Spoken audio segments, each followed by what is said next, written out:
আসসালামু আলাইকুম। বিসমিল্লাহির রহমানির রহিম।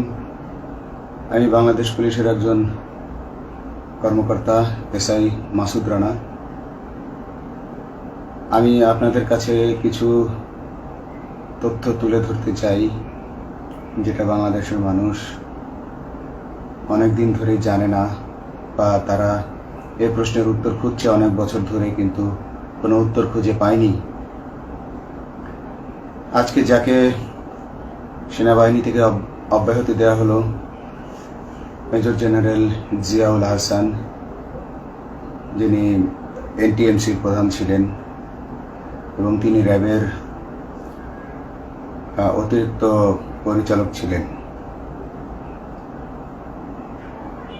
অতিরিক্ত পরিচালক অপারেশন। তিনি মেজর থাকতেই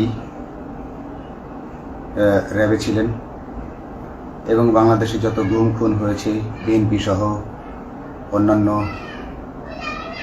যারা অ্যাক্টিভিস্ট, সেই গুম খুনের সাথে জড়িত এই জিয়াউল হাসান। অনেক নেতাদেরকেই র্যাবের কালো গাড়িতে করে সিভিলে ধরে আনা হতো, এনে র্যাব ওয়ানের গোপন আস্তানায় তাদেরকে আটক রাখা হতো। এরপর তাদেরকে সময় মতো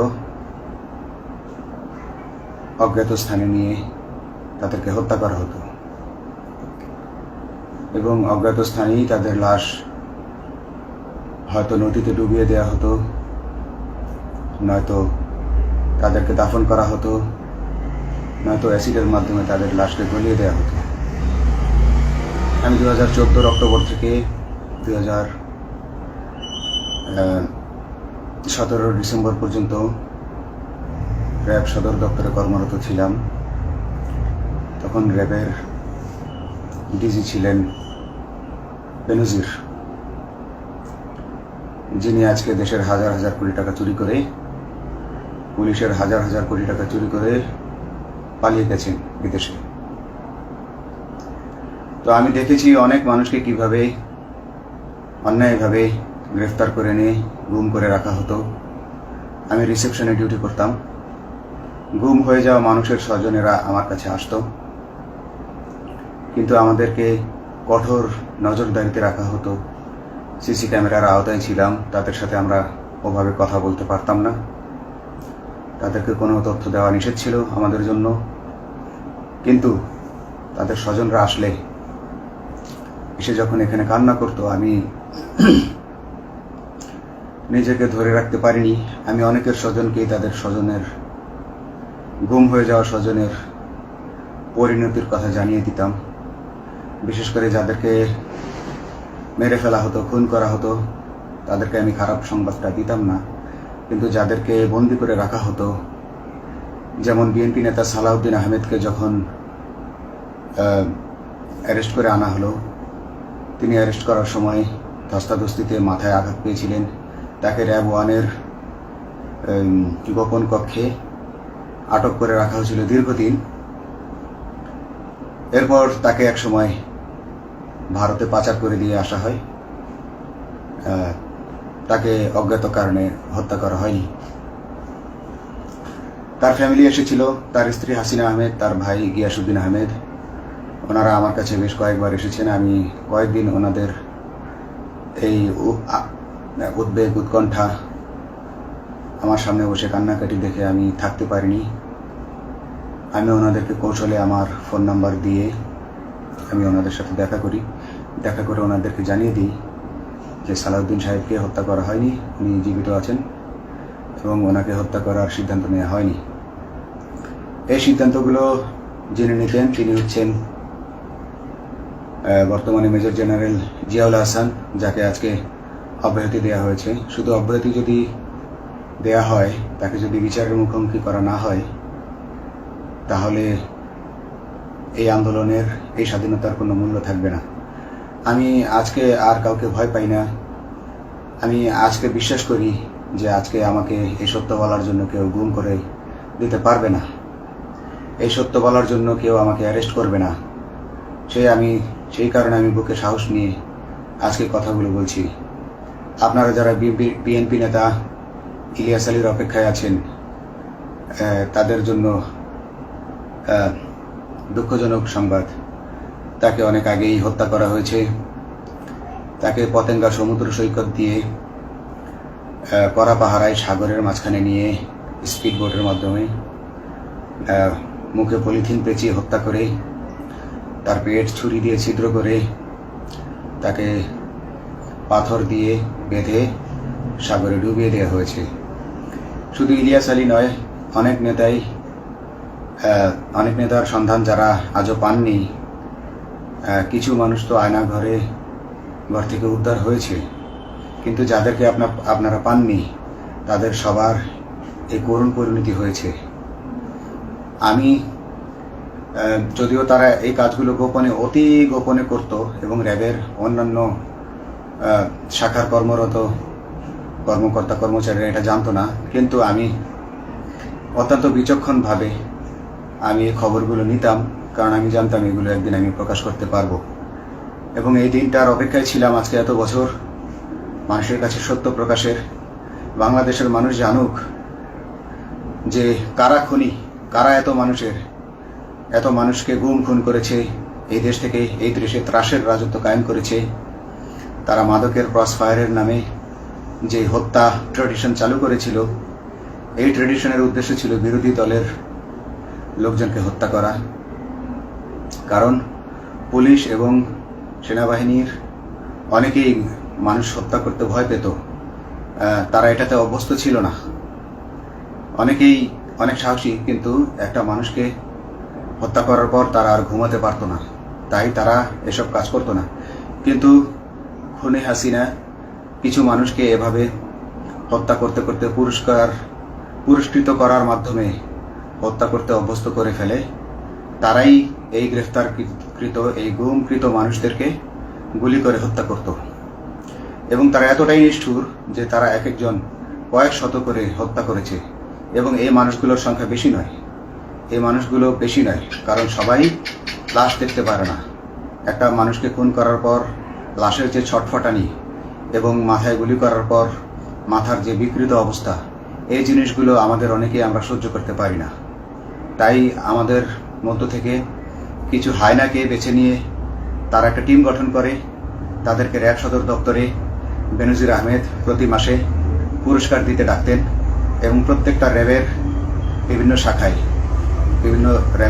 শাখায় এরকম দু একজন রাক্ষস ছিল যারা মানুষকে শুট করত, গুলি করত, হত্যা করত এবং গুম করত। তারা এখনো আছে। তাদেরকে আমি নতুন সরকারের কাছে দাবি জানাবো, তাদেরকে বের করতে হবে, তাদেরকে বিচারের আওতায় আনতে হবে। না হলে এত শহীদের বিনিময়ে যে ফ্যাসিবাদ থেকে, যে স্বৈর শাসন, যে খুনি হাসিনার হাত থেকে আমরা মুক্তি পেয়েছি, সে মুক্তির প্রকৃত মূল্য আমরা পাবো না, প্রকৃত স্বাদ আমরা পাবো না। এই খুনিদেরকে বের করতে হবে, এই খুনিদেরকে বের করে আইনের আওতায় আনতে হবে।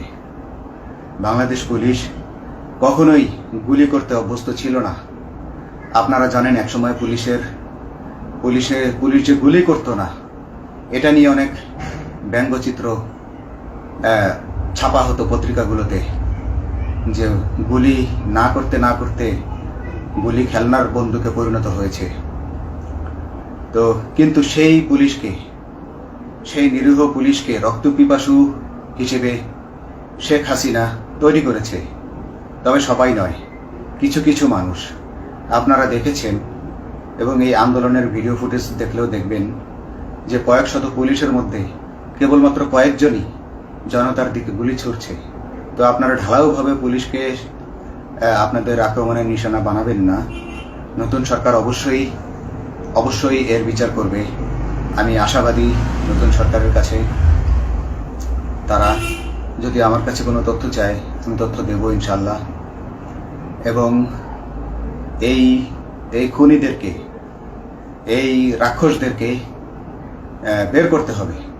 প্রতিটি গুমের, প্রতিটি হত্যার সুষ্ঠু তদন্ত করলে এগুলো বের হয়ে আসবে বলে আমি আশা করি। এবং আমি চাই এরা ধরা পড়ুক, এদের বিচার হোক, না হলে এরা যুগে যুগে এই রাক্ষস যুগে যুগে রয়ে যাবে, আমাদের মাঝেই তারা লুকিয়ে থাকবে এবং যুগে যুগেই তারা মানুষের রক্ত পান করেই যাবে। পুলিশ বাহিনী মানুষকে সেবা করবে, এটাই হওয়া উচিত পুলিশের ধর্ম। পুলিশের ধর্ম হবে পুলিশের জন্য, পুলিশ মানুষের জন্য। উন্নত রাষ্ট্রের পুলিশ মানুষ যেভাবে পুলিশকে ডাকলেই পুলিশ 5 মিনিটের মধ্যে ছুটে যায়, তাকে সাহায্য করে। আমরা বিভিন্ন ভিডিওতে দেখি যে পুলিশ হাঁসের বাচ্চাকে রাস্তা পার করে দিচ্ছে, একজন অন্ধ মানুষকে রাস্তা পার করে দিচ্ছে। বাংলাদেশের পুলিশ এমনটাই করতে চায়, আমরা এমনটাই করতে চাই, কিন্তু সেই পরিস্থিতিতে আমাদেরকে রাখা হয়নি। আমাদেরকে রাখা হয়েছে দৌড়ের উপর, আমাদেরকে রাখা হয়েছে বিভিন্ন অন্যায় কাজের উপর, বিভিন্ন অন্যায় আদেশের উপর। কেউ যারা মেনেছে তারা ভালো ভালো জায়গায় পোস্টিং নিয়ে থেকেছে, যারা মানেনি তাদেরকে খারাপ খারাপ জায়গায় পোস্টিং দেওয়া হয়েছে, কারো চাকরি হয়ে হারিয়েছে, কাউকে সাসপেন্ড করে রাখা হয়েছে।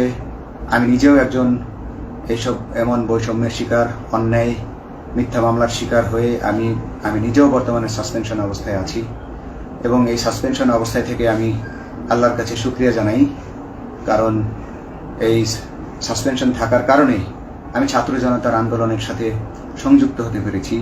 আমি সবসময় আল্লাহর কাছে দোয়া করেছি যে আল্লাহ, তুমি আমাকে মুজাহিদ হিসেবে কবুল করো, আমাকে জিহাদ করার তৌফিক দান করো এবং আমাকে শহীদী মৃত্যু দান করো। এবং আল্লাহ আমার দোয়া কবুল করেছেন।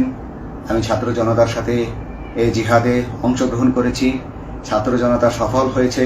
আমি গর্বিত আমি এই আন্দোলনে একজন পুলিশ অফিসার হয়েও আমি অংশগ্রহণ করতে পেরেছি। তো যাই হোক, আমি চাইব যে বাংলাদেশ পুলিশের, র্যাবের যে সকল কর্মকর্তা অগণিত মানুষের গুম খুনের সাথে জড়িত ছিল তাদেরকে ধরা হোক, তাদেরকে আইনের আওতায় আনা হোক। আমাদের মতো অনেক অফিসার আছি যারা এসব কুকর্মের সাক্ষী, আমরা সাক্ষ্য দেব। আমরা এখন আর ভয় পাই না। আমরা আসলে যে ভয় পেয়েছি তা নয়, আমাদের বাহিনীতে টিকে থাকাটা জরুরি ছিল। জনগণের স্বার্থেই আমাদের বাহিনীতে থাকা জরুরি ছিল, কারণ আমরা যদি বাহিনী থেকে আউট হয়ে যেতাম তাহলে এসব তথ্য আমরা জানতে পারতাম না এবং জনতার কাছে পৌঁছাতে পারতাম না। জনতার কথা বলতে হলে, জনতার সাথে থাকতে হলে আমি পজিশনেও থাকতে হবে।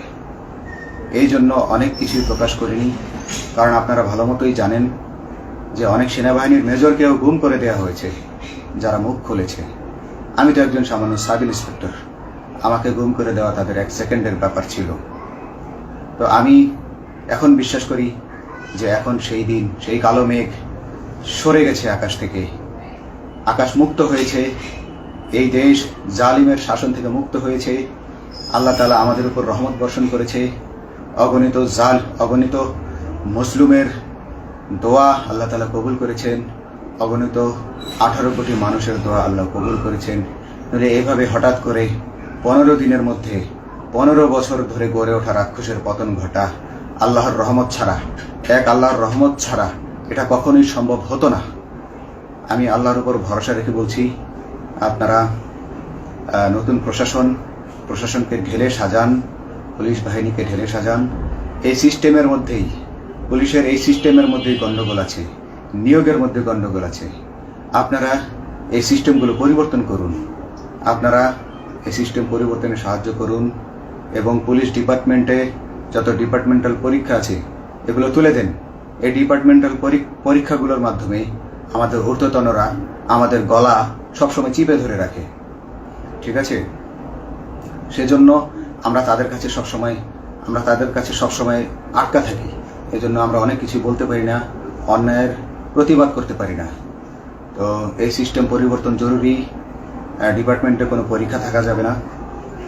কনস্টেবল হতে যারা একটা নির্দিষ্ট সময় পর তার বিভিন্ন কোর্স করানোর মাধ্যমে তার প্রমোশন হতে হবে। সাব ইন্সপেক্টরে ভর্তি হয়ে 5 বছর পর ইন্সপেক্টর হিসেবে পদোন্নতি পাবে, তার 5 বছর পর সহকারী পুলিশ সুপার হিসেবে পদোন্নতি পাবে। এভাবে আইন পরিবর্তন করতে হবে। তাদেরকে দক্ষ করে গড়ে তোলার জন্য বিশেষ কোর্সের আয়োজন করতে হবে এবং সৎভাবে বাঁচার জন্য সঠিক বেতন কাঠামো এবং ভালো কাজের জন্য পুরস্কার এর ব্যবস্থা করতে হবে। বিভিন্ন যে চোরাই মাল মাদক উদ্ধারের জন্য সেক্ষেত্রেও বিশেষ পুরস্কারের ব্যবস্থা থাকতে হবে এবং বাসস্থান এবং যানবাহন, পুলিশের যেই ব্যয়টা হয় সেটা হচ্ছে বাসস্থান এবং যানবাহন। পুলিশ আমরা নিজের বেতনের টাকা দিয়ে মোটরসাইকেল কিনে চাকরি করতে হয়, এই বিষয়টা যেন না করতে হয় এবং সরকারি বাসস্থান যদি আমাদেরকে দেয়া হয় তবে আমরা বেতনের টাকা দিয়ে আমরা মানুষকে সেবা দিতে পারবো, সৎভাবে চলতে পারবো এবং দেশের মানুষকে সন্তুষ্ট করতে পারবো ইনশাল্লাহ। তো আমি আপনাদেরকে প্রথমে যেই তথ্যগুলো দিয়েছি গুম খুনের বিষয়ে, আপনারা এই তথ্যগুলো অনুসন্ধান করুন, অনুসন্ধানে টিম গঠন করুন। প্রত্যেকটা গুম খুনের বিচার হতে হবে এই দেশে। যারা আটক ছিলেন অনেকেই হয়তো এখন আয়নাঘর থেকে মুক্তি পেয়েছেন, কিন্তু যারা দুর্ভাগ্যের শিকার হয়ে মৃত্যুবরণ করেছেন তাদের আত্মীয় স্বজনরা, তাদের প্রতি আমার সমবেদনা রইল। তারা জোর দাবি তুলুন, তারা সবাই সরকারের কাছে আপনাদের পরিবার পরিজনের নিখোঁজ হওয়ার বিষয়টি তুলে ধরুন, আপনারা জোর দাবি জানান এবং গুম খুন তদন্তে একটি তদন্ত কমিটি গঠন করা হোক, যেখানে কোনো পুলিশ বা সেনাবাহিনীর সদস্য থাকবে না। এটা হতে পারে বিচার বিভাগীয় তদন্ত বা অন্য কারো মাধ্যমে, কিন্তু এই হায়নাদের এই খুনিদেরকে বের করুন, বের করে এদেরকে শাস্তির আওতায় আনুন, তবেই এই তারা তাদের বলিদান সফল হবে। আসসালামু আলাইকুম।